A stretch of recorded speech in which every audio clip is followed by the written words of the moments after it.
Alors, bonjour à tous, à vous tous qui nous suivez en direct. Bonjour docteur. Oui, bonjour bien bonjour. Bonjour. Et ça fait quand même ça fait longtemps qu'on a eu une émission tous ensemble. Parce que bon, ça fait à peu près 3 semaines que tu as été absent du Canada. Ouais. Et comment ça s'est passé au fait le voyage aux États-Unis? Donc, bon, j'étais absent parce que j'avais un travail à faire aux États-Unis, donc je suis allé pour 2 semaines, 2 week-ends, et puis en rentrant, je suis donc retourné à l'Assemblée des Saints de Montréal pour servir les seigneurs. Donc, ce qui fait que pratiquement 3 semaines, on n'a pas eu l'occasion de faire l'émission Le ministre face au peuple. Sinon, c'était très bien. J'ai saisi l'occasion pour remercier le docteur Boukassa le Saint, qui nous avait accueillis à Manchester aux États-Unis. Avec lui, toute l'équipe des serviteurs de Dieu, tous les frères et toutes les sœurs. C'était un travail merveilleux. Qu'il trouve ici l'expression de ma reconnaissance. Et aussi, j'ai saisi cette occasion également pour remercier de façon anticipée le docteur Gilio Bopé, donc, que nous allons visiter d'ici 2 semaines. Donc, parce que d'ici 2 semaines, je serai encore aux États-Unis, à Portland, donc à Maine, pour servir les seigneurs. Mais sinon, tout s'est très bien passé. Tout s'est très bien passé. Voilà. Et est-ce que c'est courant comme ça pour, je dis que ce soit pour les assemblées des saints ou bien pour les autres églises de réveil, de voir des prédicateurs se déplacer, aller prêcher par-ci par-là, c'est courant ça? En fait, qu'est-ce que ça apporte de plus pour, par exemple, vous, quand vous avez été aux États-Unis, qu'est-ce que ça apporte de plus de voir quelqu'un de l'extérieur venir leur partager la parole? Mais non, regardez, disons tout simplement que quand les gens nous invitent, c'est parce qu'ils reconnaissent que nous pouvons apporter un plus.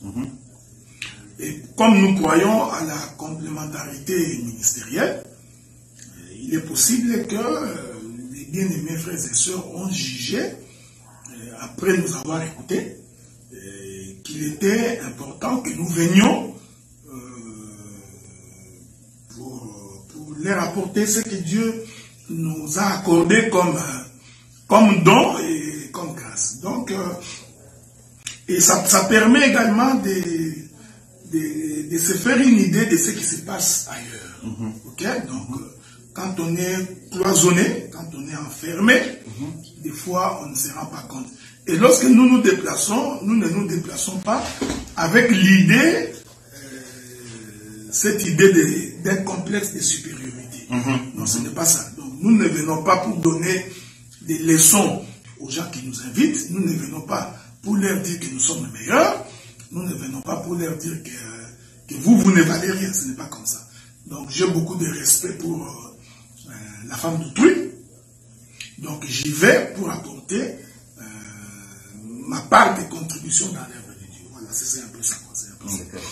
Et pour terminer avec ça, j'ai bien apprécié ce qui s'est passé. Je pense que c'est passé un samedi où vous avez eu également une séance de questions-réponses. Donc vous avez prêché et je pense le lendemain, vous avez eu une séance de questions-réponses où les gens dans l'auditoire pouvaient s'adresser directement à vous sur pour des préoccupations bien spécifiques et tout. Est-ce que vous conseillerez aux autres assemblées d'avoir cette formule-là, d'avoir ce contact-là direct avec le peuple? Mais non, le problème c'est que, quand bien même que nous sommes tous ministres, mais je pense que chacun de nous a son appel. Okay?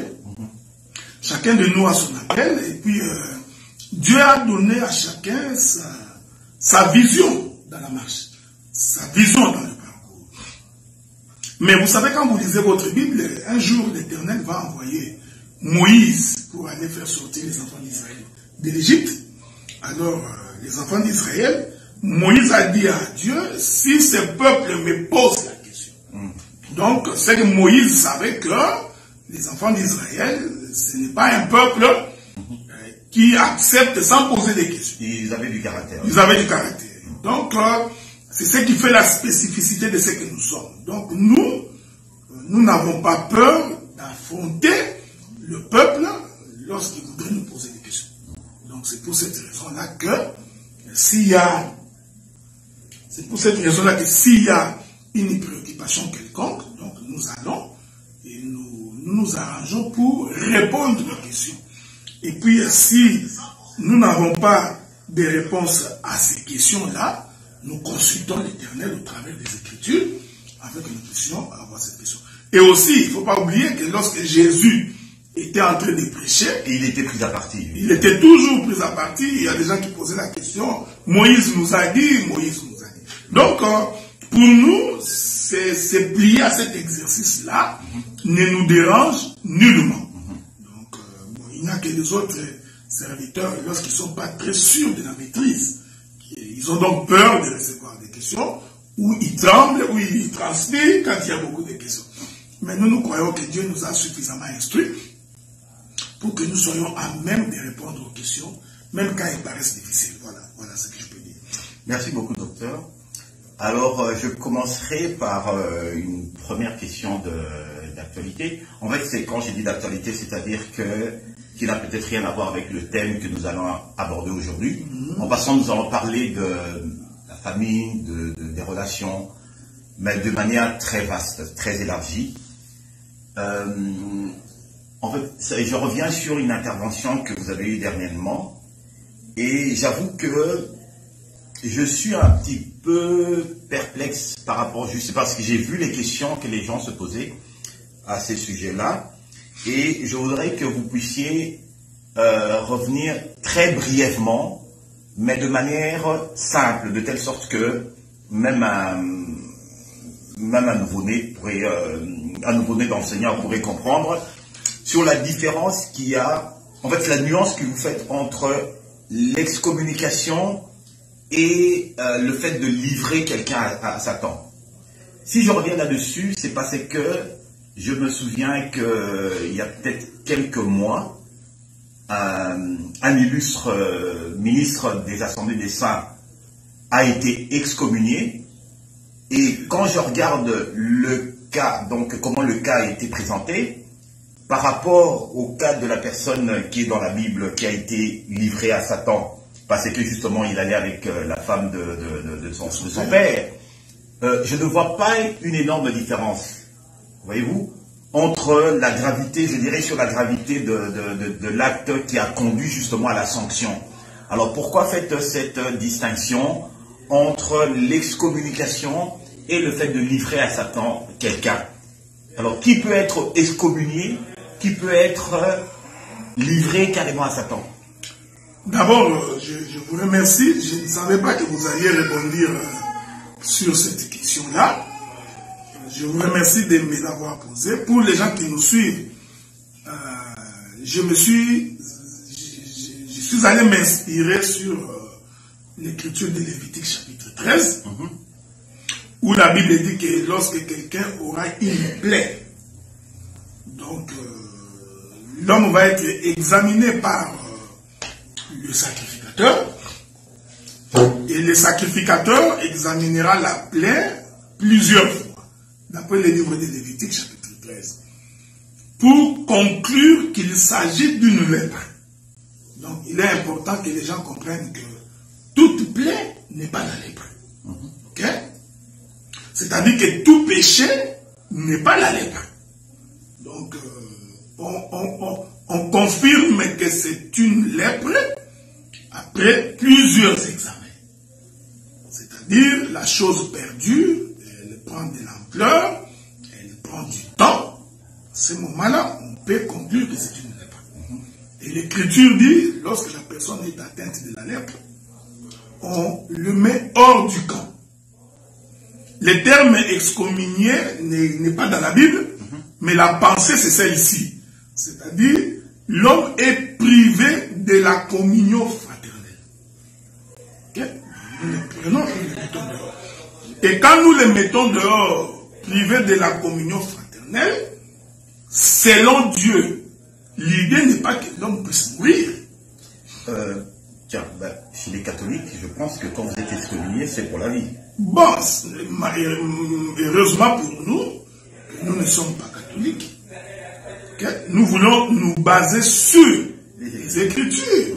Donc l'homme qu'on met en dehors du camp, la pensée de Dieu, ici je ne parle pas de la pensée des hommes, la pensée de Dieu, Dieu met quelqu'un dehors avec l'idée que cette personne va recouvrir la santé et par conséquent doit retourner dans le camp. Donc lorsque nous mettons quelqu'un hors du camp, les soucis premiers, c'est pour que cette personne soit guérie, qu'il revienne. Donc, mettre quelqu'un en dehors de la maison, on ne le met pas en dehors de la maison pour les nuire. On ne le met pas en dehors de la maison parce que c'est un règlement de compte. Donc, la motivation devrait être l'amour. Okay. Les soucis que le frère revienne ou la soeur reviennent sur les bons chemins. Donc, on les met en dehors du camp.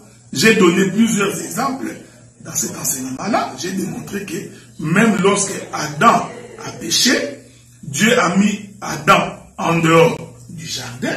Mais l'idée de Dieu n'était pas que Adam puisse mourir. L'idée de Dieu était que Adam puisse retourner dans le jardin.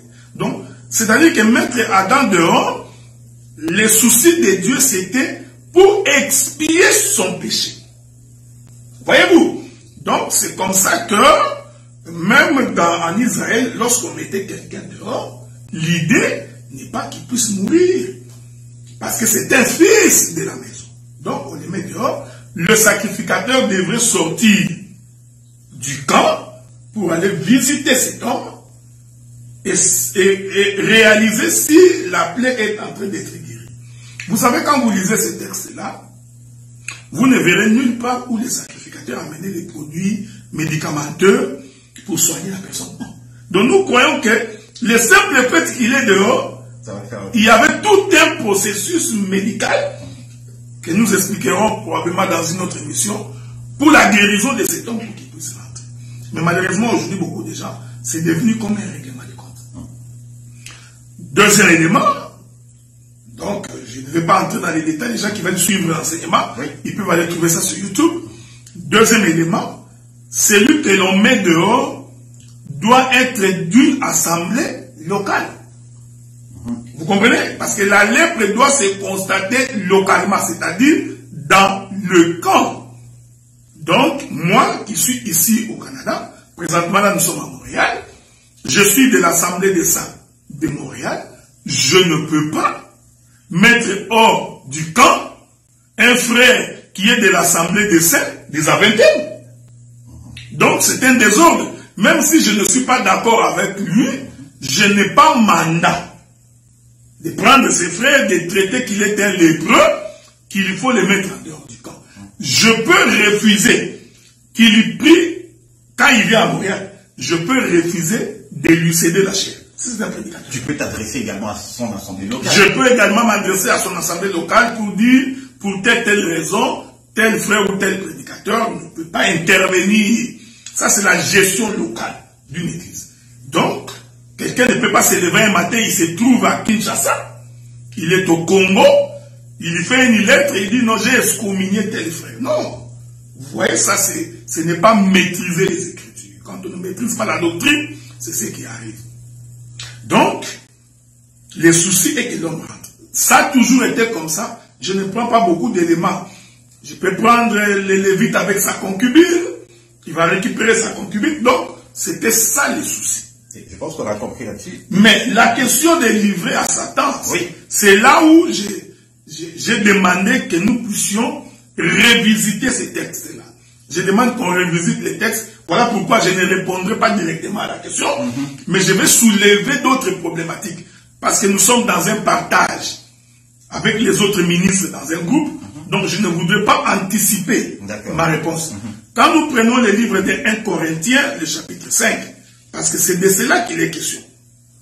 Quand vous prenez 1 Corinthiens chapitre 5, vous allez voir que le frère Paul il est en train de dire ceci, souffrez que je puisse trouver l'écriture, ça va nous aider pour une meilleure saisie.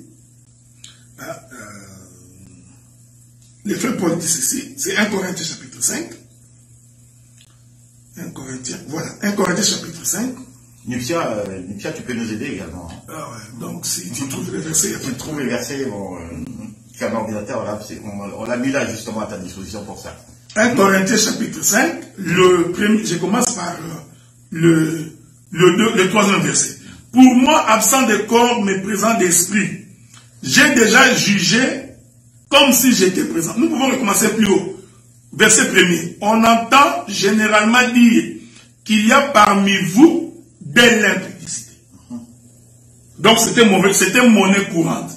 Mais remarquez qu'on n'a pas mis tout le monde dehors. Non. Donc, Paul confirme qu'il y avait de l'impudicité. Généralement, au milieu de vous, ce n'est pas que quelqu'un a commis une impudicité, vous levez, vous le mettez dehors. Non. Vous voyez, ça c'est au sein des autres. Il dit, on entend dire généralement qu'il y a parmi vous de l'impudicité. Une impudicité, là il met l'accent.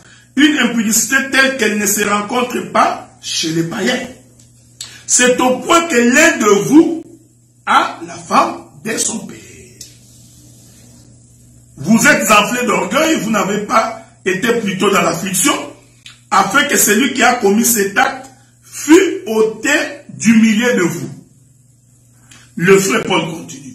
Moi, pour moi, absent de corps, mais présent d'esprit. J'ai toujours adoré ce texte-là du frère Paul. Même quand il est absent de corps, mais il est présent d'esprit. Pourquoi? Parce que l'église de Corinthe, c'est lui qui avait commencé l'église. Oh oui, bien sûr. C'est comme je disais ici, même quand je ne suis pas à Montréal de corps, mais d'esprit, je serai toujours présent, parce que je suis parmi les premiers qui ont commencé cette église. Donc, ne faites pas un projet de me chasser ici, ok? Ça ne marchera pas.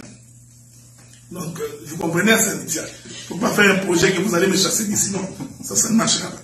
Regardez, il dit, j'ai déjà jugé comme si j'étais présent, celui qui a commis tel acte. Au nom du Seigneur Jésus-Christ, vous, mon esprit étant assemblé avec la puissance de notre Seigneur Jésus-Christ, qu'un tel homme soit livré à Satan, écoutez ce que la Bible dit, pour la destruction de la chair, afin que l'esprit soit sauvé au jour du Seigneur. Ici, je ne voudrais pas entrer dans les interprétations, analysons quand même les textes comme les Lucistes. Les Lucistes, ce sont les disciples de Luc, hein, et qui font de la recherche. Donc cet homme ici qui avait pris la femme de son père, Paul dit, on les livre à Satan pour que sa chair soit détruite. C'est-à-dire que Satan prenne possession de sa chair. Mais Paul continue. Il dit, afin que son esprit soit sauvé. Donc cet homme ici, si nous examinons noir sur blanc, c'est quelqu'un qui doit aller au ciel. Ben oui. Bon, maintenant, comment quelqu'un... oui, mais c'est ce que je dis. Comment quelqu'un qui a pris la femme de son père, que Paul dit que c'est de l'impudicité, on le dit, on va le livrer. On ne livre pas la personne. On livre la personne pour la destruction de sa chair. Ok. Il doit mourir. Il doit mourir. Donc, l'écriture dit, en réalité, dans l'homme, c'est l'esprit. Maintenant, pour le salut de son esprit, j'ai proposé qu'on revisite ces textes. Parce que, moi, je ne crois pas qu'un frère qui a pris la femme de son frère physiquement, nous allons le livrer par rapport à cette écriture. D'accord. Vous voyez, nous pouvons trouver d'autres écritures. Mais cette écriture-là, je demande tout simplement qu'on les revisite. Donc, comme nous sommes dans un partage entre les hommes de Dieu quelque part, j'interviendrai là-bas au moment opportun. Mais je trouve que c'est une écriture...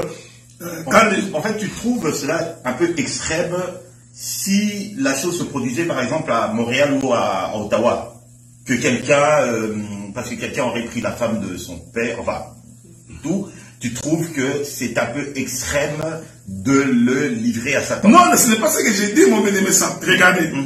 Il faut d'abord... C'est pour cette raison-là que je reviens là-dessus. Bon, regardons. Les gens vont poser la question. Allons d'abord. Qu'est-ce que tu proposes? En fait, qu'est-ce qui te dérange là-dessus? Non, ce n'est pas ce qui me dérange. Mon problème, c'est que quand vous prenez la télévision, vous mettez dans une toilette. Vous l'avez mis au mauvais endroit. Mais c'est quand même la télé. Donc, je trouve que les gens appliquent cette écriture là où on ne devrait pas l'appliquer. Okay. Je vais prendre un exemple. Si vous lisez ces textes, vous comprenez que ces textes ici nous dit que ce papa-là était un polygame. Oui.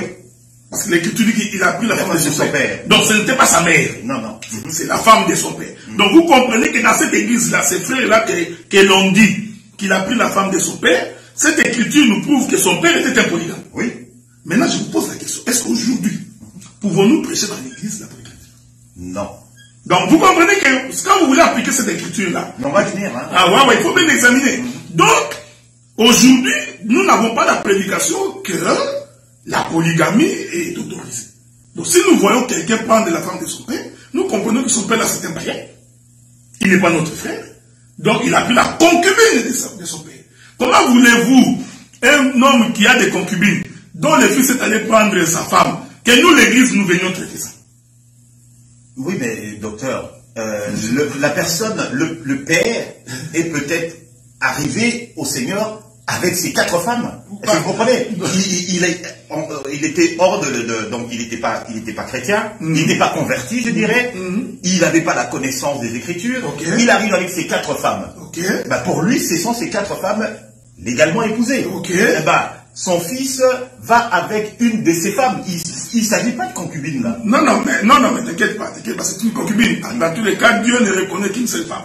Donc, que vous le voulez ou pas, c'est une concubine.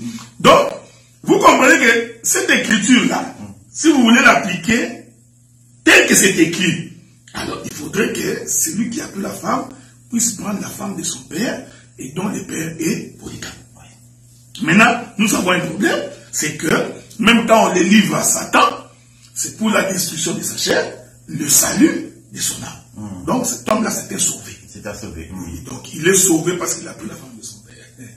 Donc nous allons vérifier ça. Je n'aurais pas dit comme ça. En tout cas, merci docteur. J'attends avec impatience que vous puissiez revenir là-dessus. Avec plus de lumière. Parce que effectivement, c'est quand même quelque chose...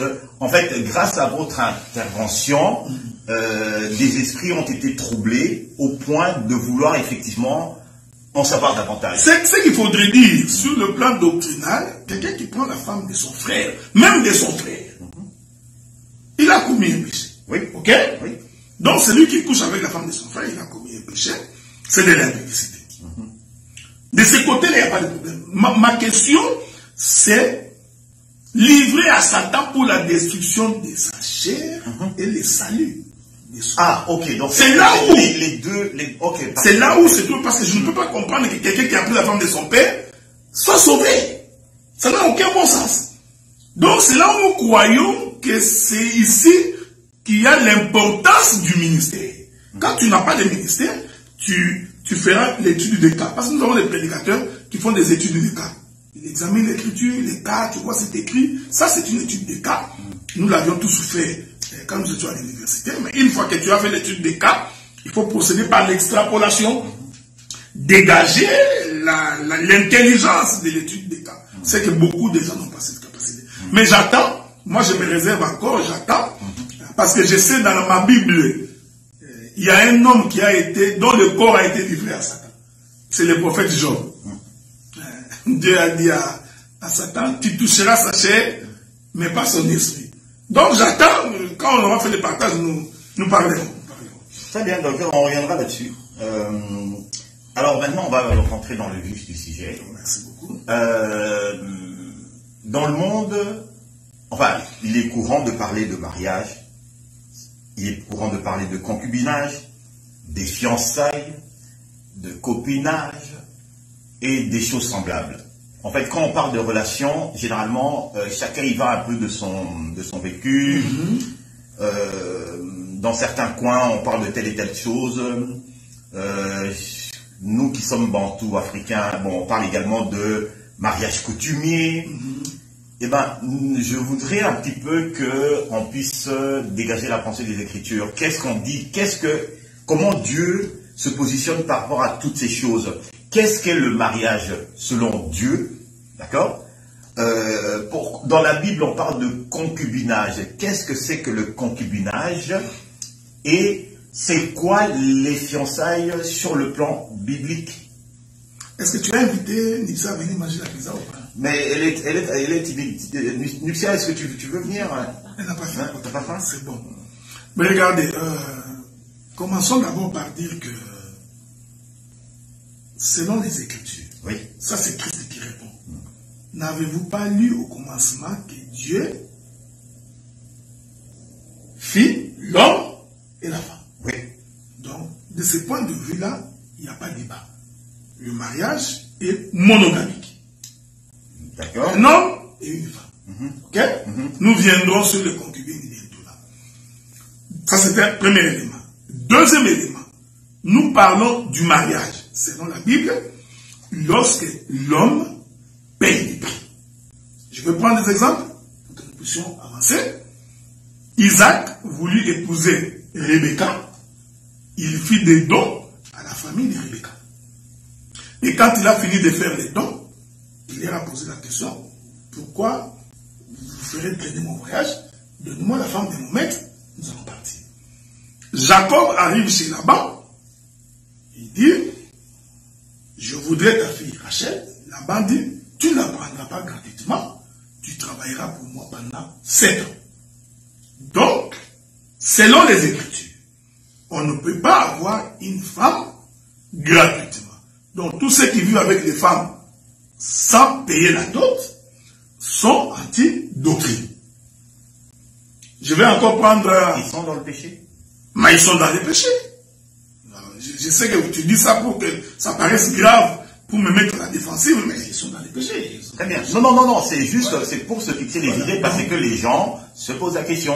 Suis-je dans le péché ou bien je suis dans le bon? Il est dans le péché, il est dans l'irrégularité, donc illégalité, irrégularité, il est dans tout ça. Il vit dans les péchés. Donc, ce n'est pas gratuit. Je voudrais ici prendre une autre pensée prophétique. Je n'entre pas dans les détails. Lorsque Abraham voulut trouver un sépulcre pour sa femme Sarah, nous disons que c'est aussi l'image du mariage. Abraham, on a voulu lui céder la terre gratuitement. Abraham a dit non, bien que je suis prince au milieu de vous, mais je ne prendrai pas gratuitement la portion de terre. Prenons maintenant la révélation. Lorsque le Seigneur Jésus-Christ, pour nous racheter, nous qui sommes sa femme, son épouse, il ne nous a pas acquis gratuitement. Non. La Bible dit, il a payé la rançon pour nous acquérir, en donnant de sa propre vie, en versant son propre sang. Donc, c'est à un prix inestimable que nous avions été acquis. C'est ce que la Bible dit. Donc, ne devenez donc pas esclave de quelqu'un parce que vous avez été racheté. J'aime ce terme-là. Donc, quand on dit racheter, c'est-à-dire acheter de nouveau. On a d'abord été acheté. Ensuite, nous avons été vendus au péché. Christ est venu encore nous racheter. Donc, nous avions été rachetés. Donc, il a payé un prix. Je prends une portion révélationnelle parce que c'est ma chambre. Remarquez même que pour que Dieu donne Ève à Adam, sa femme, il a dû frapper Adam d'un profond sommeil, ouvrir son côté et retirer une côte. C'était le prix qu'Adam avait payé. Donc, il a accepté de verser son sang parce qu'Adam avait versé son sang, qu'une côte soit retirée de lui pour avoir une femme. Donc, selon la doctrine, tu ne peux pas vivre avec une femme sans l'avoir épousée. Donc, toutes les formes de concubinage qui existent sur la terre sont anti-bibliques. Quelle que soit la forme, quelle que soit la manière dont vous aviez commencé, tant que vous ne revenez pas à la parole, c'est-à-dire en versant la dot, quand bien même si les parents est sorcier, tu verseras la dot, donc vous êtes anti-doctrine. Maintenant, la deuxième question était que nous trouvons dans la Bible des concubines. Oui. Donc, on vous dira que Abraham avait des concubines, Jacob avait des concubines, il y a même Juge chapitre. Moïse avait des concubines. Moïse. Salomon, n'en parlons pas. Bon, oui. David. C'est comme ça que nous disons maintenant au peuple de Dieu que quand on n'a pas la révélation, on va se perdre. C'est très important. Vous savez, quand Dieu, je suis dans Jérémie chapitre 8, quand Dieu fait alliance avec Israël, Dieu s'est choisi Israël comme son peuple. Et Jérémie nous dit, Israël est l'épouse de Dieu. En d'autres termes, Dieu, c'était son époux, Israël était son épouse. Ça, c'est connu. Maintenant, pour comprendre les concubines de la Bible et la polygamie de la Bible, il faut comprendre la pensée de Dieu. L'Écriture dit, lorsque Israël s'est détourné en allant vers des dieux étrangers, l'Éternel va l'abandonner. Il va aller vers les nations. Donc, nous, les nations, nous représentons les concubines, selon la Bible.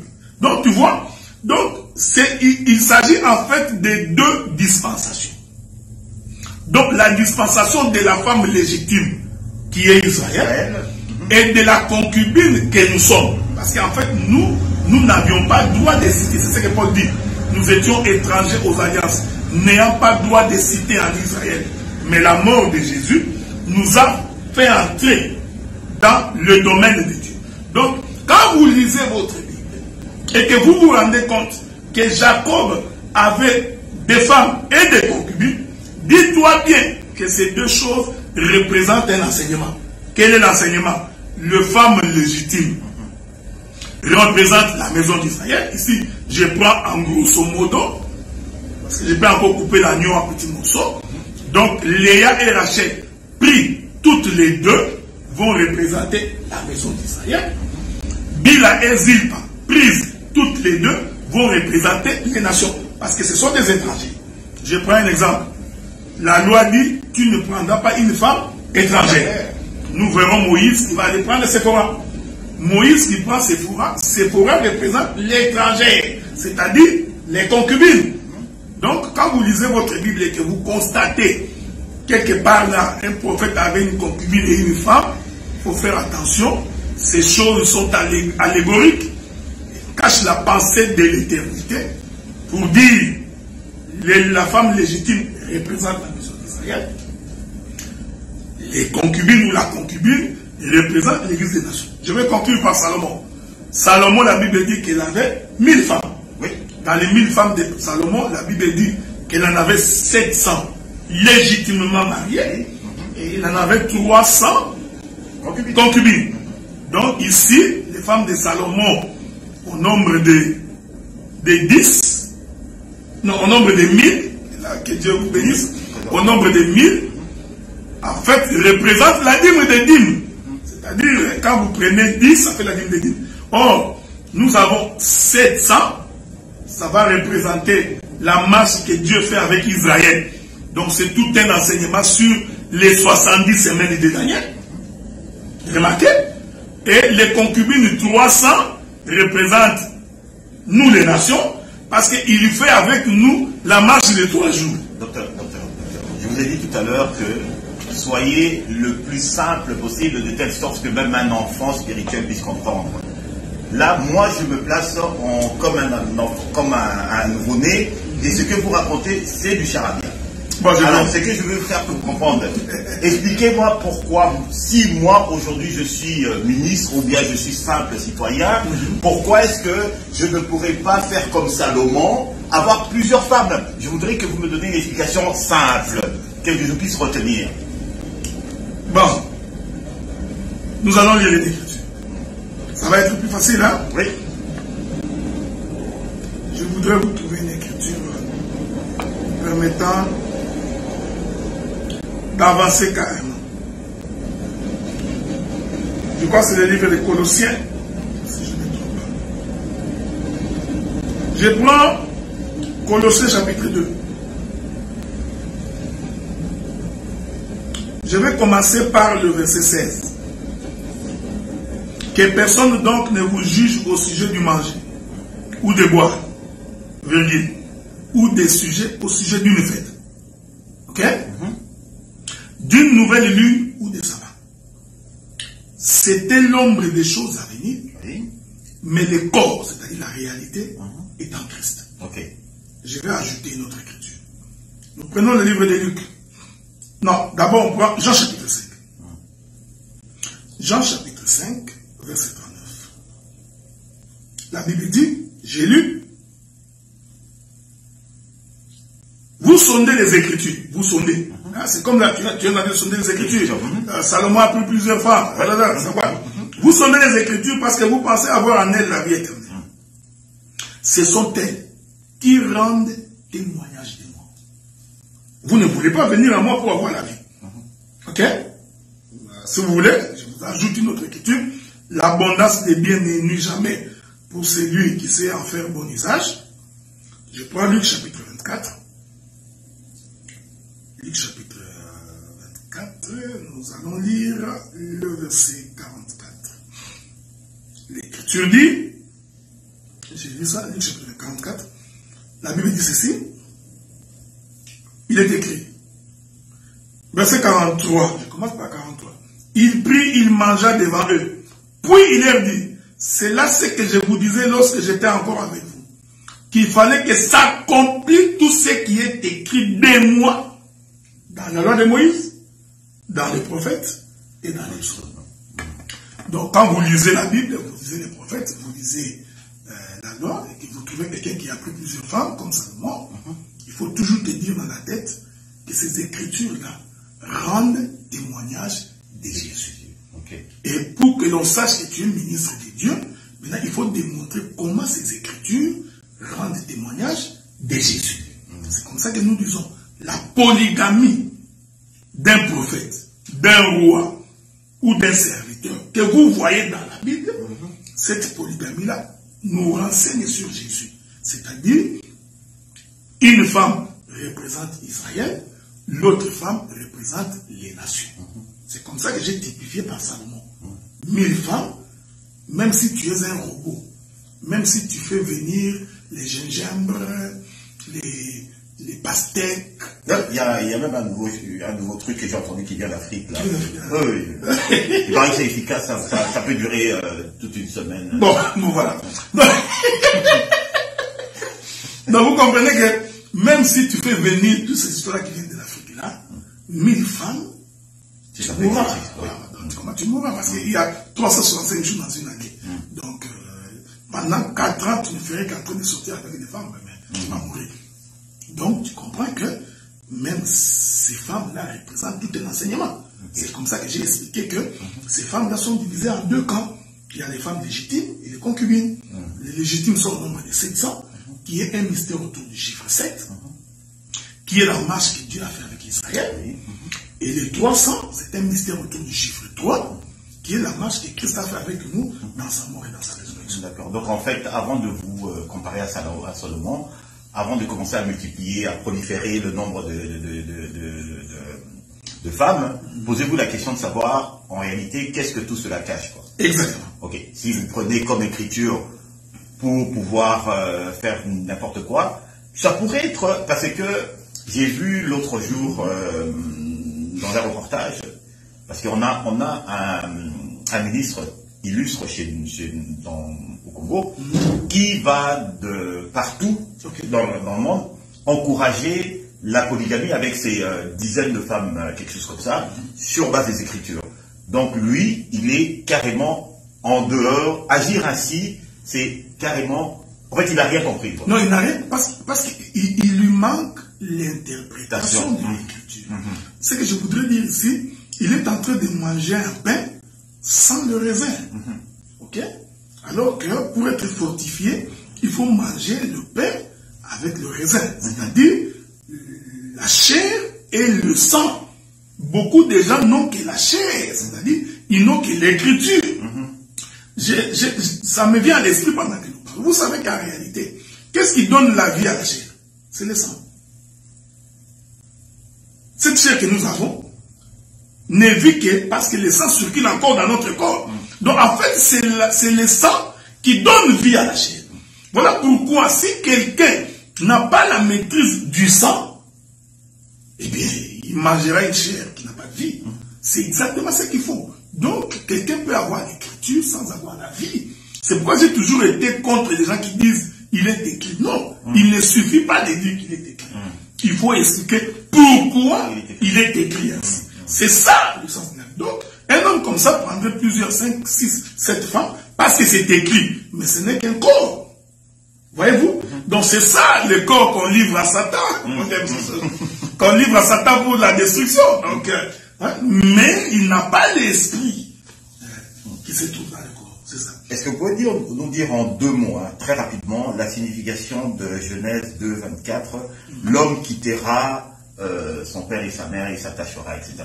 Rapidement. Non, mais écoutez, là encore, cette écriture-là, en réalité, parce que vous savez, qu'on se l'église entre nous, aucun homme ne quitte son père et sa mère. Non. Naturellement, je suis toujours attaché à mon père. Donc je parle toujours à mon père. Donc même la femme que tu épouses, il ne quitte ni son père ni sa mère. Okay? Donc, mais ce que j'aime ici, la Bible n'a jamais dit que la femme quittera. Non, c'est l'homme. C'est important. Donc, la Bible dit que c'est l'homme qui quittera son père et sa mère et va s'attacher à sa femme. Donc, la Bible n'a jamais dit à la femme de quitter son père et sa mère. Donc, ne viens pas. Et les deux ne feront que. Mais en tout cas, la femme est toujours attachée à ses parents. Donc, il ne faut pas venir dire à ta femme, non, toi, depuis que je t'ai épousé, tous les commandements, tu n'écoutes que ta mère. Non, mais la Bible n'a jamais dit qu'elle quitte sa mère. Okay?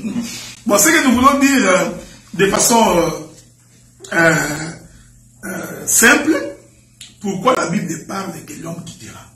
Parce que ici, nous voulons dire que l'homme représente Christ, il représente le ciel. Alors que la femme représente l'église, il représente la paix. Ok?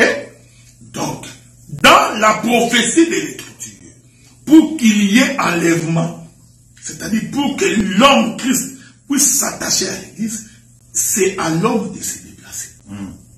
Voyez-vous? Donc c'est à l'homme.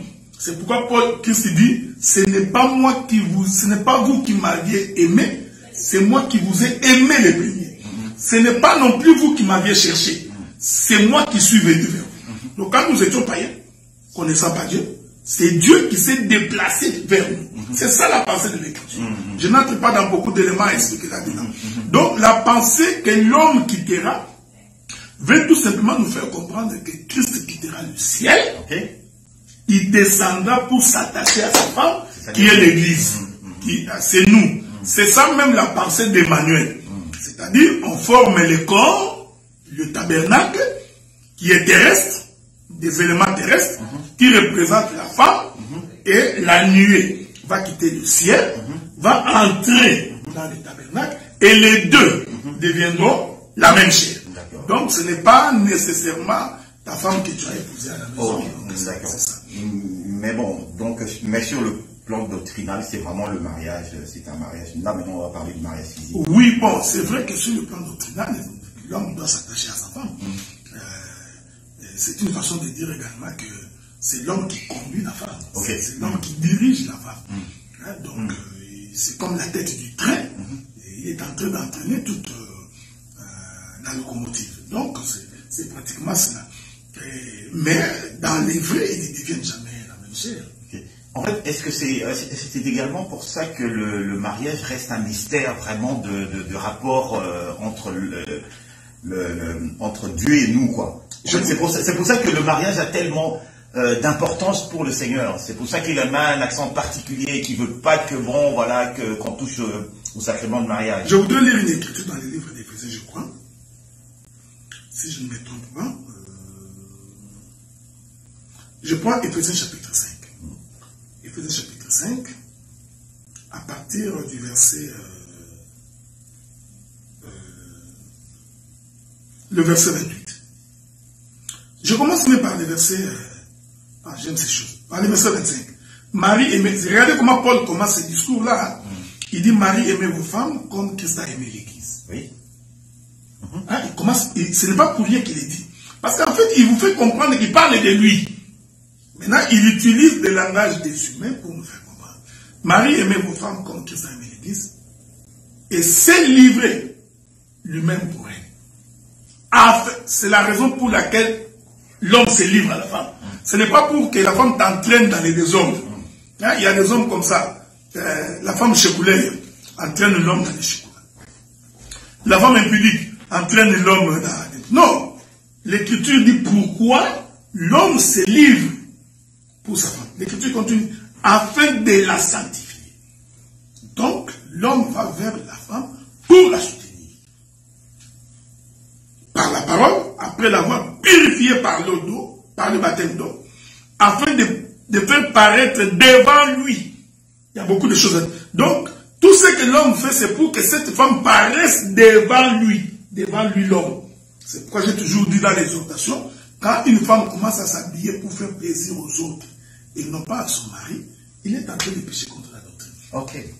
Donc, paraître devant lui cette église glorieuse, sans tache, ni ride, ni rien de semblable, mais sainte et irrépréhensible.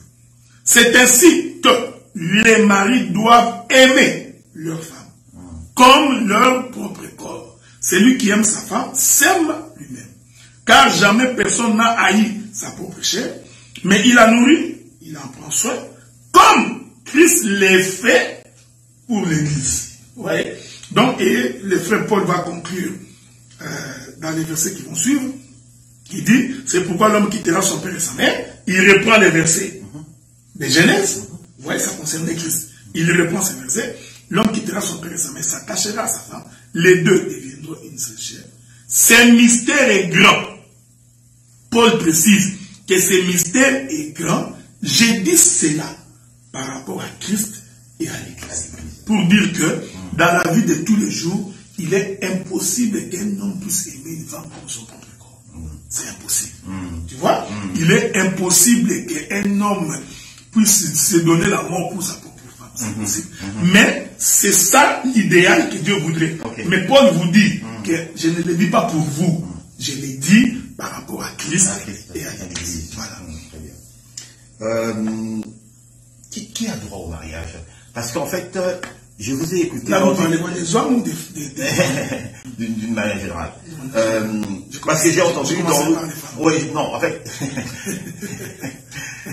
il n'y a rien de personnel, je sais. Hein. Et parce que je vous ai entendu dire dans une de vos interventions que... qu'est-ce que vous avez dit exactement? Oui, vous avez dit que c'est comme si vous étiez en train de dire qu'un pauvre n'a pas droit au mariage. Qu'un homme qui est pauvre ne devrait pas aspirer au mariage. C'est ça que vous avez dit, docteur? Mais, j'aime ça. Bon, si vous me prenez à la lettre, vous aurez des difficultés. Mais je confirme qu'un pauvre, dis-moi si tu es pauvre, comment tu prendrais quelqu'un en mariage? D'abord, il te manquera l'argent pour doter. Tu es pauvre, tu n'as rien. Bon, la femme, il faut la nourrir. La vêtir. Je te pose la question, toute simple. Avant même qu'on entre dans les interprétations. Parce que quand tu prends la femme, il faut la loger. Tu n'as pas de logement, tu n'as pas d'appartement, tu n'as rien. Mais honnêtement, pourquoi tu vas te marier? Parce qu'il y a des gens qui pensent que le mariage, c'est un désir, ce n'est qu'un désir charnel. Là, ils se trompent énormément. Même la femme qui te craque là, à un moment donné, elle n'aura même plus envie que tu la touches. Tu vois? Donc, quelqu'un qui n'a rien, pourquoi il se marierait? Oui, d'abord là, je suis parti simplement. Aussi simple que ça. Bon, maintenant, entrons dans la doctrine des Écritures. Mais n'avez-vous pas remarqué que Dieu, avant de donner Ève comme femme à Adam, Dieu a d'abord fait les jardins. Il a mis les animaux, il a mis tout dans les jardins. Il prit Adam, il le met responsable dans les jardins. Il dit, tu domineras sur tout, tu commanderas sur tout. Donc Adam était un homme déjà qui avait de l'argent. Il n'était pas pauvre. Ensuite, Dieu vient lui donner la femme. Ça permettait à Adam de dire à la femme, ça tu mangeras, ça tu ne mangeras pas. Celui-là, il s'appelle les lions, celui-là, il s'appelle... Donc en fait, à Ève, en entrant dans la maison d'Adam, il a trouvé les animaux avec les noms qu'Adam avait donnés. Donc c'est Adam qui lui disait où mettre les pieds ou ne pas mettre les pieds. Donc vous voyez, ça c'est un deuxième élément. Lorsque le serviteur le plus ancien de la maison d'Abraham est allé pour épouser Rebecca, qu'est-ce qu'il a dit? Il dit, mon maître est devenu vieux, il a eu un fils dans sa vieillesse, il a légué tous ses biens à son fils. Donc, Isaac était un homme riche. Raison pour laquelle je suis venu chercher une femme. Donc, s'il n'avait rien, je ne serais pas venu chercher une femme. Donc, j'ai dit, un pauvre ne peut pas se marier parce qu'il va souffrir énormément. Il aura des difficultés dans la chair, il aura des tribulations énormes quand on est pauvre. Voyez-vous, donc ici... C'est une recommandation en fait. Oui, oui, non, mais parce que... Là, vous parlez en tant que pasteur. J'ai dit, mais c'est aussi ça la doctrine. Donc, c'est comme je me plains toujours quand une femme nourrit un homme. Quand la femme te nourrit, tu devais avoir honte. Nous avons des... Il y a des circonstances à tenir. Non, regardez, laissez-moi parler. J'ai trouvé l'occasion de laisser-moi parler. nous avons des frères. Ils ne travaillent pas. Rien, un fainéant, un paresseux. Nous avons même des prédicateurs comme ça. Fainéant, paresseux, il ne fait rien. La maison au nom de la femme. On paie l'argent à la femme. L'argent des enfants à la femme. Donc l'homme reste, il ne fait que lire la Bible. Et puis il vient se tenir devant le peuple et prêche. Non! C'est anti-doctrine. Donc si tu es logé, nourri par une femme, arrête d'abord de prêcher. Attends, va chercher du travail. Tu comprends ce que j'ai dit? Donc, bon, là encore je vais ajouter, mais tu as une équipe de 7 membres, 8 membres, avec $22 par mois. Tu refuses de travailler. Non, le sacerdoce nous a appelés à travailler à temps plein. Non, tu travailleras à temps plein avec 7 membres. Est-ce que tu comprends ce que j'ai dit? C'est-à-dire que donc nous avons des équipes. Bon, je donne l'exemple. Nous dirigeons l'église de ici 110, là-bas 100, 200 membres à peu près. Mais pourtant nous travaillons tous. Donc toi avec 8 membres, non. Donc, c'est lui qui n'a pas, qui est pauvre. Je t'informe que celui qui manque a toujours tendance à envier les autres. C'est une loi de la nature. Celui qui manque, tu verras celui qui marche à pied, il va insulter celui qui a la voiture. Mais tu verras jamais quelqu'un qui a une voiture qui insulte celui qui marche à pied. Non. Celui dont la casserole est vide va regarder la casserole de l'autre. Donc, quand tu veux te marier, la moindre des choses. Mais il y a ce que tu as appelé les circonstances atténuantes. On ne parlait pas de ça. Nous, on parlait pas de ça. Nous, on parlait vraiment que bon, tu es là, tu prends la décision de te lancer. Donc, il y a des préalables. Quoi. En tant que pasteur, je demanderai aux frères, avant de te marier, trouve-toi un travail. Okay. Amen. Donc, tu te trouves un travail stable.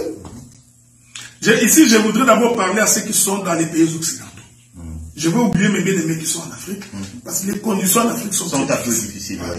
Pour les bien-aimés qui sont dans les pays occidentaux, bien-aimés, quand vous arrivez, trouvez-vous du travail.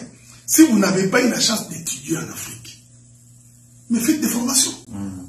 D'ailleurs, je vous informe. C'est important également. C'est important. D'ailleurs, je vous informe que pour nous qui sommes dans les pays occidentaux, les gens qui font les travaux manuels, ce sont les gens qui ont beaucoup d'argent.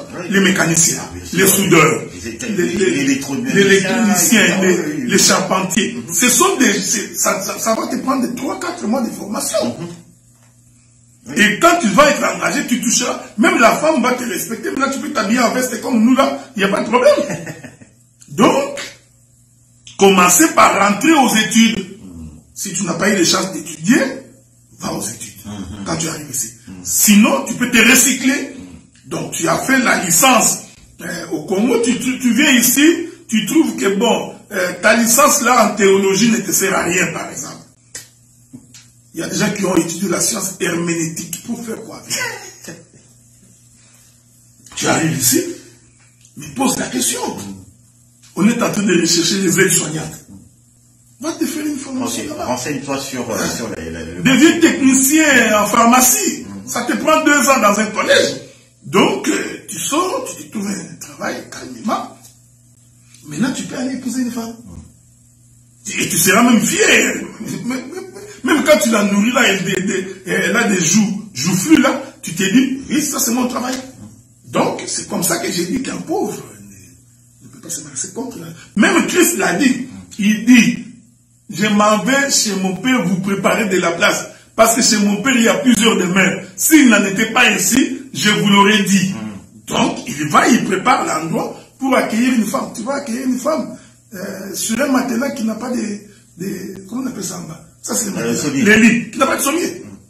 Donc, vous prenez une mousse, que vous appelez mousse, vous jetez par terre. Non, donc travaille, achète-toi un lit. Et il y a quand même un peu de la décence. On ne peut pas entrer dans ta maison. On veut que ce soit une chaise, la chaise bleue, elle va tomber bientôt, quelque chose qui va arriver. Non. Donc tu prépares comme si tu voulais accueillir un nouveau-né. Okay. Voilà. En fait, heureusement, c'est un conseil justement pour les jeunes gens, jeunes femmes qui veulent se marier. Bon, pour nous également qui sommes célibataires. Non, donc là, le frère est en train de vous dire qu'il est encore.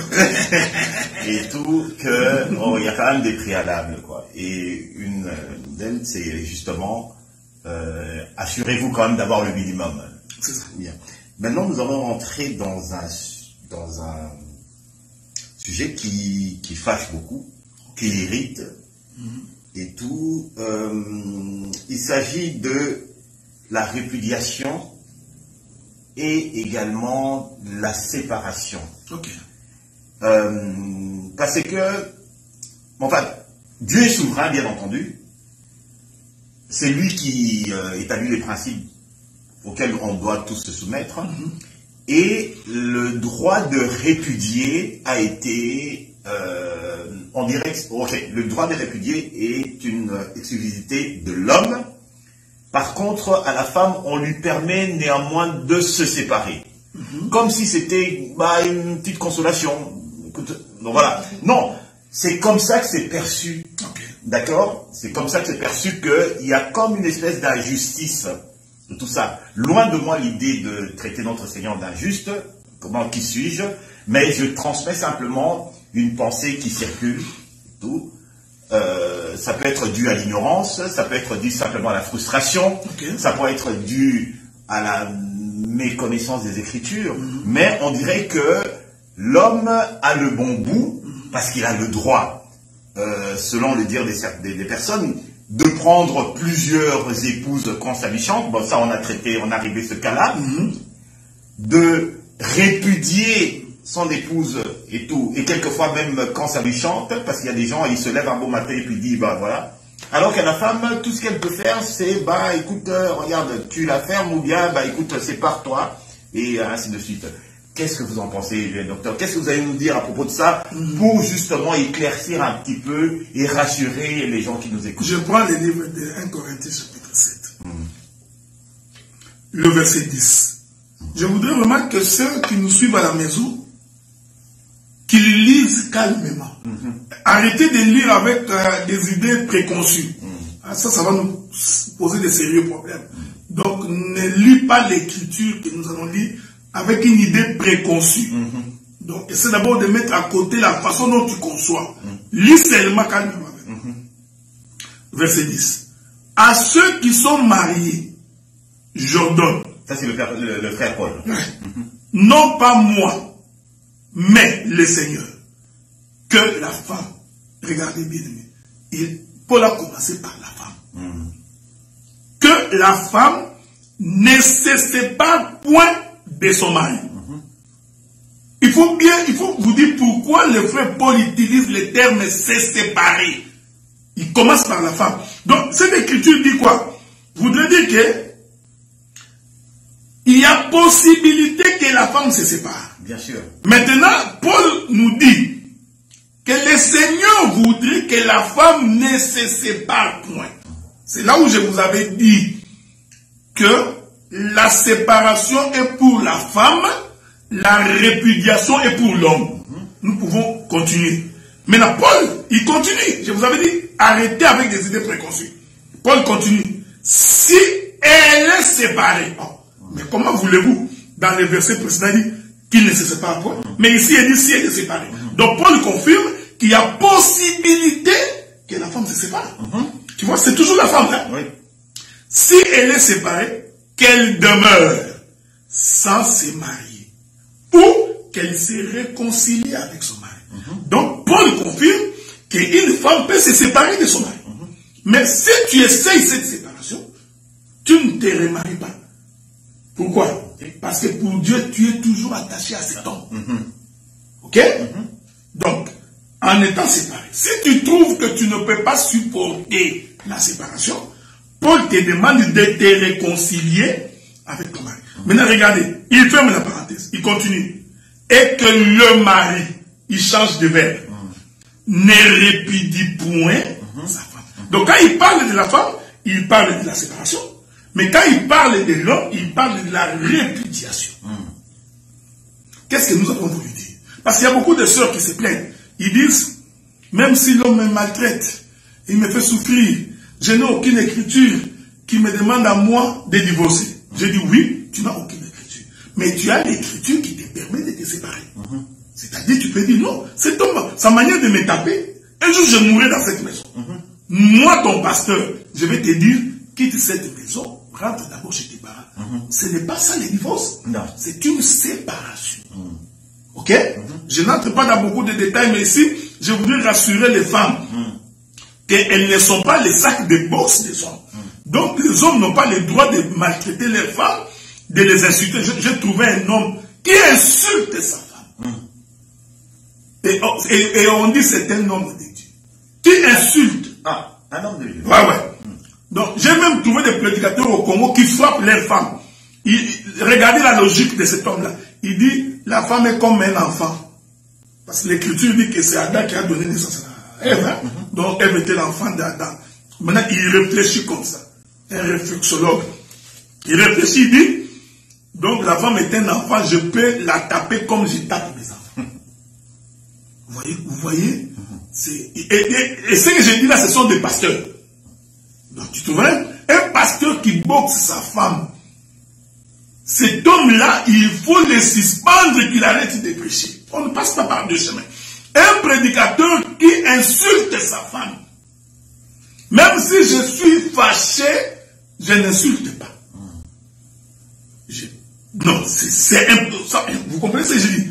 Donc, vous insultez la femme tous les jours. Heureusement que vous là au Congo, vous avez encore de la chance. Ici, là, tu feras la prison. Tu tombes sur une femme éduquée. C'est pourquoi nous demandons également aux sœurs d'aller aux études. Arrêtez de souffrir d'un complexe d'infériorité du genre femme, soyez soumises. Ils pensent que c'est comme ça qu'on comprend. Vous les femmes, allez à l'école étudier. Vous connaîtrez vos droits même naturellement. Ça va vous aider en beaucoup de choses. Nous parlerons plus tard. Les femmes aussi doivent travailler. Regardez. Ça te crée aussi une certaine forme d'indépendance pour qu'on te respecte. Parce qu'il y a trop de bandits. Il y en a beaucoup de bandits. Donc, on ne peut pas, un homme de Dieu ne peut pas frapper sa femme. Alors, si l'homme te frappe aujourd'hui, parce que vous savez frère, pour mourir, ça ne prend pas 2 secondes. Il peut te frapper au mauvais endroit, tu fais une hémorragie interne et tu meurs. Douleur, l'état contaminé à l'hôpital, tu es parti. Et l'homme va rester, il va se remarier. Les mêmes sœurs là, qui sont dans l'église, vont prendre les mêmes hommes. Donc, quand on te tape comme ça, moi, ton pasteur, ça je l'ai dit, je ne marche pas les mots, je te dirai de te séparer de cet homme-là. Ok? Cette séparation-là ne veut pas dire divorce. C'est pourquoi tu vois, Paul donne cette possibilité. Quelle est la pensée de Paul, qui est la pensée de Dieu? Paul s'est dit, lorsque tu te sépareras de cet homme, à cause de son comportement, le temps de la séparation, Dieu va l'instruire.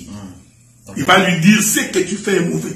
Et nous, les ministres de la parole aussi, nous travaillerons également pour dire à ses frères, cette manière de vivre est mauvaise.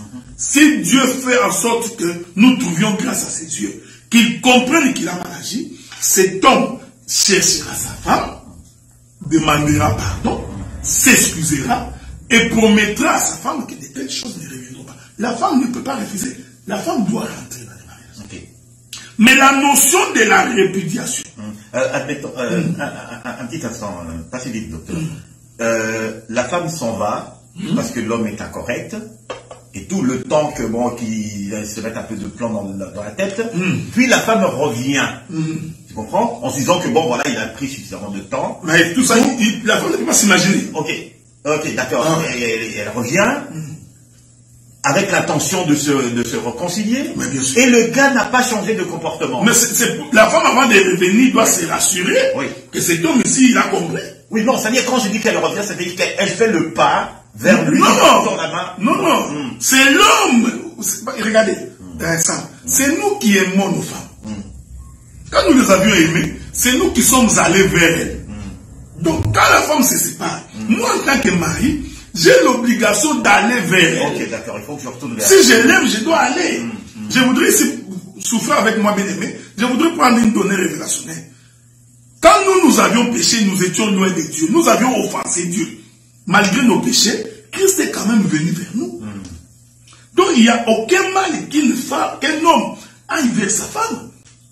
C'est de l'orgueil inutile. Quand la femme se sépare de toi, ce n'est pas parce que la femme veut divorcer, non. C'est parce qu'elle trouve que cette manière de vivre va conduire à ma mort. Vous savez, aujourd'hui, il y a la psychologie, le stress, nous avons trop de problèmes. Donc, la femme peut mourir d'un AVC comme ça.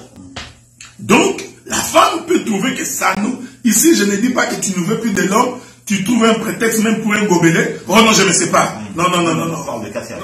Parce qu'il y a aussi des femmes comme ça. Elle veut te quitter, n'importe quoi. Non. C'est pourquoi nous enseignons.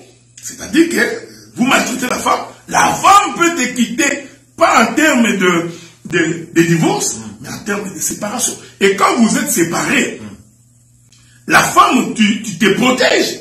Ce n'est pas que pendant le temps de la séparation, on te voit au coin de rue, tu es dans l'ambiance, tu es dans les bruits. Tu as devenu comme Félix. Tu es où? Je suis dans les bruits. Non! La femme, donc même quand elle est séparée, elle ne peut pas entrer dans les bruits. Mais qu'est-ce qui arrive si pendant la séparation, ok, l'homme se dit, ah ben tiens, t'es parti, bon ben ok, c'est beau. C'est fini. C'est fini. Amen.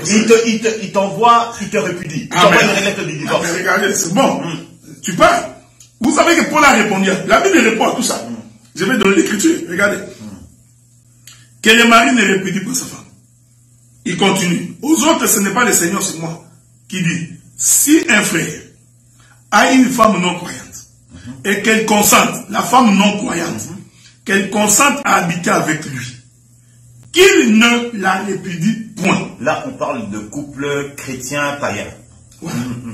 Donc, si la non-croyante, c'est-à-dire la païenne, décide que je vais rester avec toi, en tant qu'enfant de Dieu, tu ne peux pas la répudier.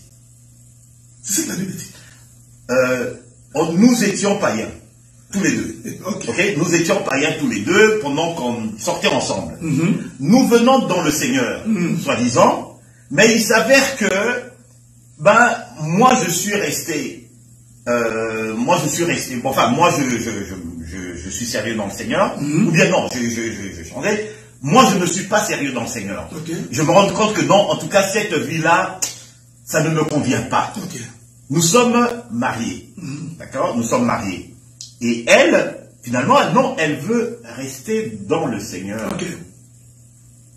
On a un problème. Toi, tu t'es pas converti. Non, moi, je suis pas converti. Moi, finalement, bon, écoute, j'essaye, mais écoute, c'est pas mon truc. C'est pas mon truc. Le problème, c'est que, elle, tant que toi, tu voudrais d'elle, elle ne peut pas dire qu'elle peut partir.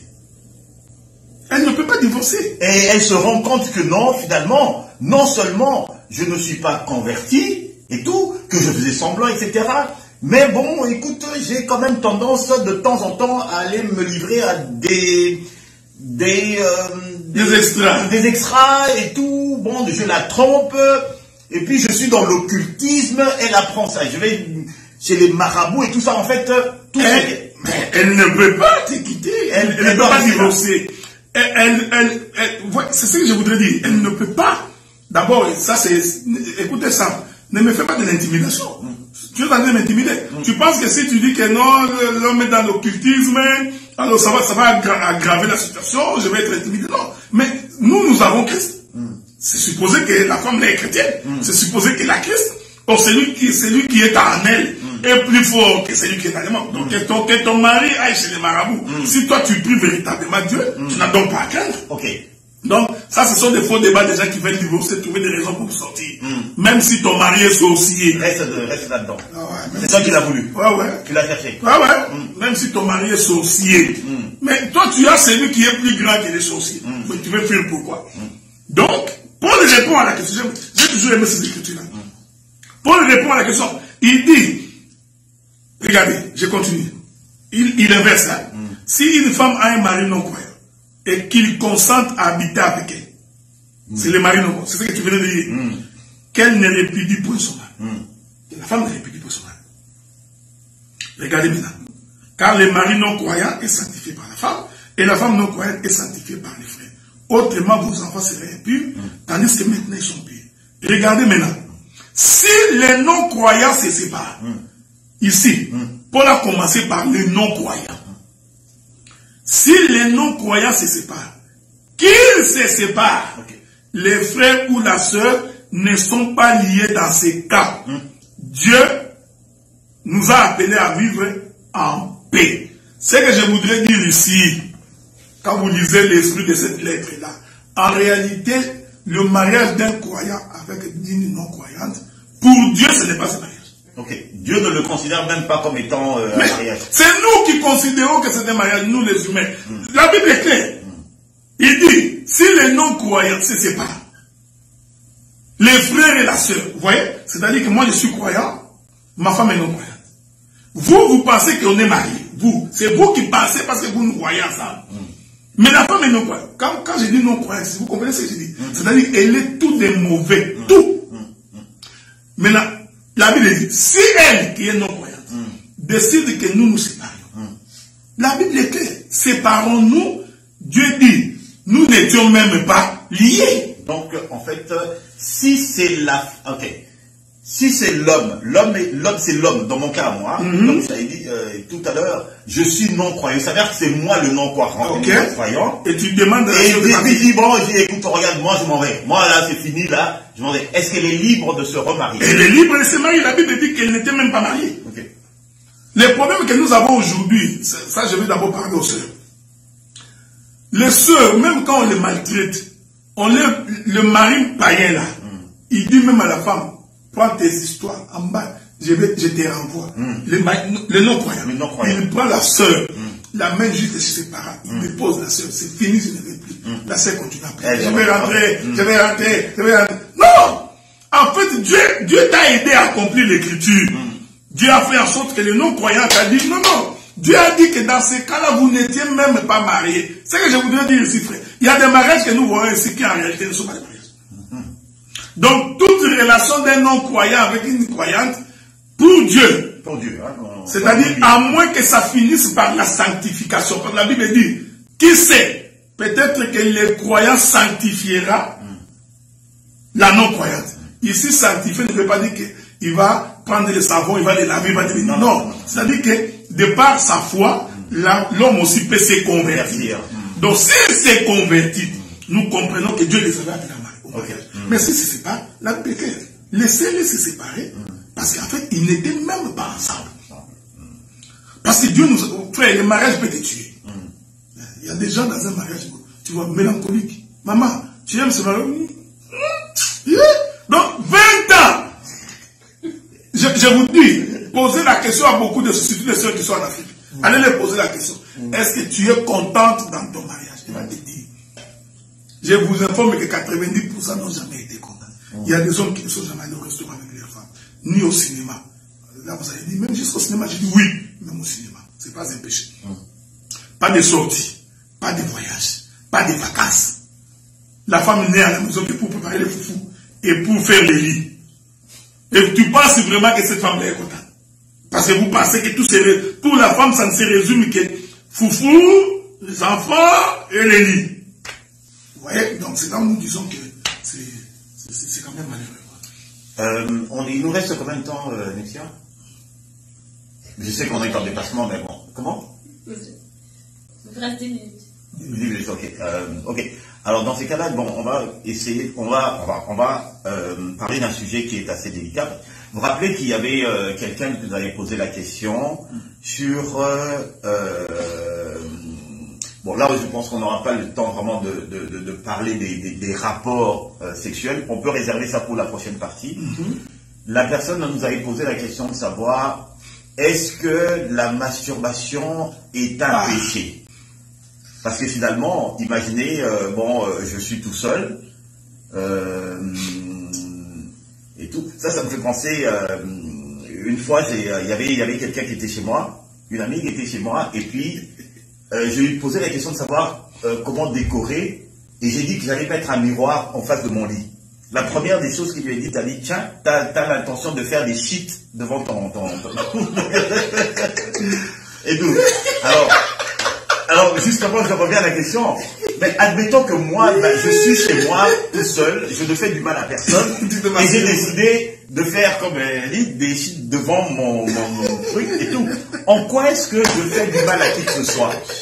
Voilà, c'est ça la question. Je la pose vraiment de manière crue, comme elle m'a été posée.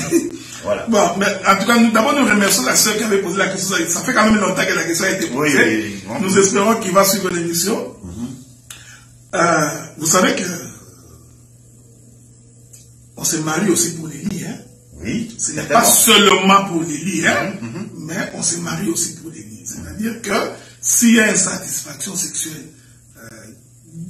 d'un côté comme de l'autre, vous aurez beaucoup de difficultés. Okay? Donc c'est comme ça que j'ai toujours demandé. Et je pense aussi que ça fait partie également des exigences pour l'homme doit pouvoir également pour ça, pour le lit. Ah mais oui, bien sûr. Okay. Je vais lire quelques écritures là. C'est très important. Donc, on n'est pas là pour donner un cours de sexologie ou mais nous disons que ces choses-là interviennent aussi dans un couple, quoi, ok? Donc, la Bible dit, pour ce que je suis dans 1 Corinthiens chapitre 7 toujours, premier verset, pour démontrer que la masturbation est mauvaise, ok? Parlons avec les Écritures. C'est le plaisir de la chair. Mais Dieu a défini comment on peut se faire plaisir, ok? Pour ce qui concerne les choses dont vous m'avez écrit, nous comprenons que les gens ont écrit des choses à Paul. Donc, ces choses-là concernaient les lits. Donc, nous croyons que quand on est ministre, il faut aussi gérer ces choses-là. Savoir qu'est-ce qui se passe. Tu verras un couple tout le temps en colère. La femme en colère, l'homme en colère. Si tu vérifies bien, tu verras que c'est un problème de lit. Okay. Surtout vous qui êtes ici dans les pays occidentaux, l'homme, il travaille dans l'usine, il transporte les cartons, matin, midi, soir, matin, midi, soir, matin, midi, soir. Eh bien, tu auras des problèmes au lit. Et quand la femme va se plaindre, tu vas dire, non, femme, soyez soumise. Bon, regardez. Paul dit ceci. Pour ce qui concerne les choses dont vous m'avez écrit, je pense qu'il est bon. C'est là que nous avons compris qu'il parlait des choses intimes. Je pense qu'il est bon pour l'homme de ne point toucher les femmes. Il continue. Toutefois, pour éviter l'impudicité. Donc, tu comprends? Donc, quand toi tu es trop chaud, quand tu réunis déjà assez d'argent, tu as des moyens. Pourquoi c'est comme toi là, tu peux t'empêcher de te marier. Tu as un logement, tu as un bon travail, tu as un véhicule. On va pas moi alors. Non, c'est un exemple que je parce que tu as dit que tu étais célibataire. Donc, toutefois, pour éviter l'impudicité, que chacun ait sa femme et que chaque femme ait son mari. Que le mari rende à sa femme ce qu'il lui doit. J'aime toujours ça. Et que sa femme, j'aime ça. Que le mari rende à sa femme ce qu'il doit. Et que la femme agisse de même avec son mari. Jusque-là, on parle encore des mariés. Ah oui, mais regardez, parce qu'il y a des hommes qui passent 3 mois, ils dorment au salon. Ah, ok, d'accord. Ça touche tout le monde. Il a des petits problèmes, des pépins, nous ne savons pas qu'est-ce qu'il a. Alors, il commence à créer des problèmes à la maison pour aller dormir au salon. Comme il y a des femmes qui dorment toujours avec des pantalons jeans collants, avec tirettes, ceintures fermées. Paul répond à cette question. La femme n'a pas autorité sur son corps, mais c'est le mari, et pareillement le mari n'a pas autorité sur son propre corps, mais c'est la femme. Je crois qu'au mois de janvier, parce que le pasteur Marcel m'a demandé de venir intervenir à Montréal au mois de janvier, nous allons organiser pendant tout le mois de janvier, pas une prédication, nous ferons une forme de conférence sur les questions intimes. Donc les gens poseraient des questions, nous répondrons. Nous partagerons pendant un mois. Mariés et non mariés. Hein. Mariés et non mariés, parce que je vais prendre les gens qui vont se marier, les célibataires, mais nous essaierons de faire ça proprement en restant courtois, discret dans les langages. Ok. Le mari n'a pas autorité sur son propre corps, mais c'est la femme. Ça nous parlerons. Parce qu'il y a des femmes qui ne prennent jamais des initiatives dans les lits. C'est comme un morceau de bois, il attend tout. Non, la femme peut, l'homme peut. Ok? Maintenant, écoutez ce qu'il dit. Ne vous privez point l'un de l'autre si ce n'est d'un commun accord pour un temps, afin de vaquer à la prière, puis retourner ensemble, de peur que Satan ne vous tente par votre incontinence. Oui, c'est ici que je voulais ajouter une écriture. Verset 9. Mais s'il manque de continence, il se marie. Car il vaut mieux se marier qu'un de brûler. C'est très important. Donc, quand vous lisez ces textes, vous comprenez que l'apôtre Paul est en train de refuser la masturbation. Parce que celui qui se masturbe, en fait, il est en train de brûler au-dedans de lui-même. Maintenant, Paul donne la manière pour se satisfaire mutuellement. Il le dit, faites-les dans le cadre du mariage. Donc, si vous le faites en dehors du mariage, en vous masturbant, vous péchez contre la doctrine. Ça, d'abord, je suis dans les expressions le plus simple possible. Okay? Donc, la masturbation est contre doctrine. Pourquoi? Parce que tu te fais plaisir sexuellement. Ce n'est pas le plaisir du foufou, c'est un plaisir sexuel. Or, ce plaisir sexuel-là, la Bible a déterminé comment satisfaire. C'est simple. Donc, la Bible détermine que pour en satisfaire, c'est dans un cadre de mariage. Dieu est bon. Remarquez, ce que les gens font dans les mariages, c'est pareil avec ce que les gens font hors mariage. Mais le fait que tu le fais hors mariage, ça devient un péché. Mais le même acte que tu le fais dans les mariages n'est plus un péché.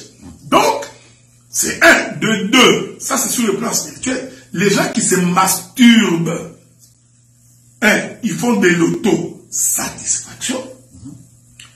Ces gens-là, généralement, ils auront des difficultés quand ils vont se marier. De partager le plaisir avec quelqu'un d'autre. Parce que déjà, ils se font plaisir. Nous avons connu des couples comme ça. La femme est tellement habituée à se masturber, à se faire plaisir. Alors, quand il couche avec un homme, il laisse l'homme se dégager. Dès que l'homme finit de se dégager, la femme rentre dans la salle de bain. Vous pensez qu'elle est entrée pour aller se laver. Et elle va se masturber parce qu'elle était déjà habituée. C'est de cette manière qu'elle prend plaisir. Donc, vous voyez, un masturbateur, femme, homme, comme vous voulez, généralement devient des égoïstes. Ça crée en l'homme une forme d'égoïsme. Ok? Ça crée une forme d'égoïsme. Et par-dessus tout, ça ouvre la voie à des visitations nocturnes. Ok? Donc, le monde des esprits qui se promènent dans les airs pendant la nuit, quand ils sont en face de quelqu'un qui se masturbe, ils viennent. C'est pourquoi les blancs, ils sont. Généralement, beaucoup de nos compatriotes blancs, ils sont dans des femmes de nuit, mariées de nuit, et ils trouvent que c'est du plaisir. Quelqu'un est venu me visiter. J'ai trouvé un gars qui dit ça. Je reçois la visitation la nuit avec une femme, ça me fait tellement du bien quand je me réveille le matin. Tu vois? Il ne sait pas qu'il est en train de s'enliser dans une histoire qui devient. Maintenant, qu'est-ce qui va arriver? Une fois que tu es possédé par cet esprit-là, tu ne prends plus plaisir au contact de l'homme ou de la femme. Donc le contact humain ne te fera plus plaisir. Maintenant, lisez les conséquences. C'est-à-dire, il y aura une insatisfaction perpétuelle. Ça va déterminer ton caractère, ton attitude, ton comportement. Tu perdras la joie. Et à un moment donné, petit à petit, tu vas te plonger vers la pornographie. Parce que tu ne feras aucune différence entre ces plaisirs-là et ces plaisirs pornographiques. Donc, j'ai répondu à la question de la sœur. Donc, si tu veux te faire plaisir sexuellement, l'Écriture définit comment il faut le faire. Donc, dans le cadre du mariage, tu le fais. C'est pourquoi nous encourageons les sœurs et les frères qui ont dépassé l'âge des juvéniles le plus vite possible d'entrer dans un mariage pour ne pas commettre de bêtises. C'est ça. D'accord, je pense que vous avez, docteur, vous avez répondu à la question. On aurait bien continué, mais là on nous fait signe que oui, l'heure est... mais nous vous promettons que nous allons poursuivre parce que bon, il y a encore d'autres questions. On doit parler également des pratiques sexuelles dans le mariage, les limites, etc. Il y a plein d'autres sujets.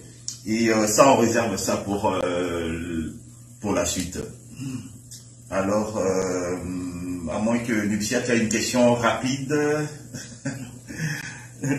Ma question, c'était un peu plus à un chrétien et un musulman, mais je pense qu'il est d'accord.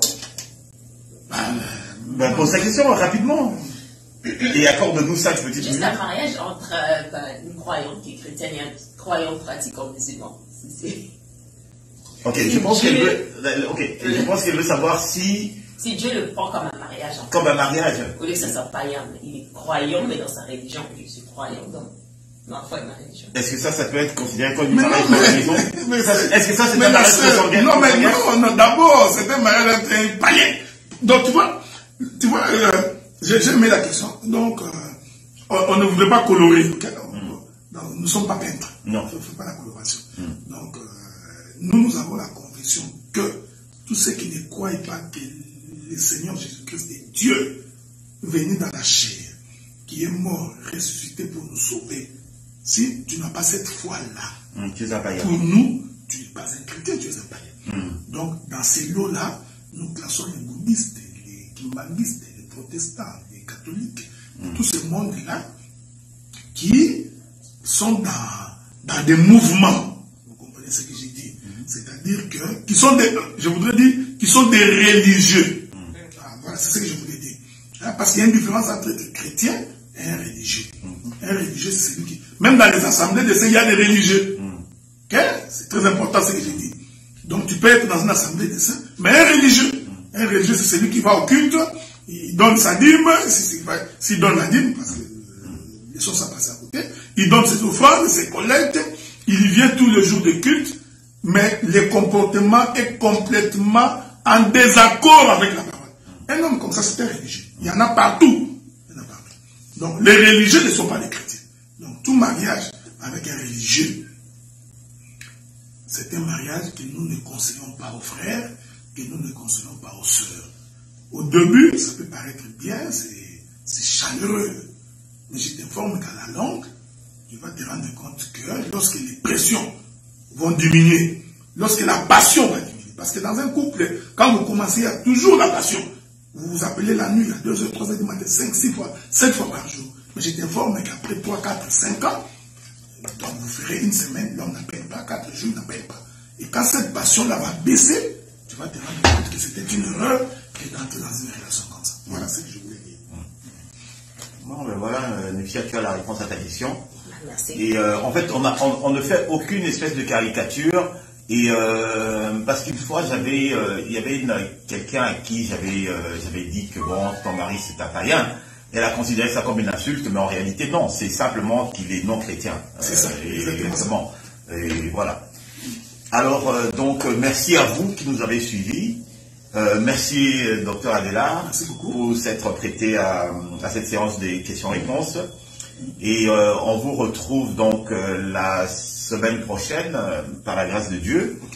Et juste à vous rappeler également pour ceux qui nous suivent en direct pour nos rendez-vous en semaine. D'abord il y a demain à l'assemblée où nous sommes, l'assemblée de Montréal.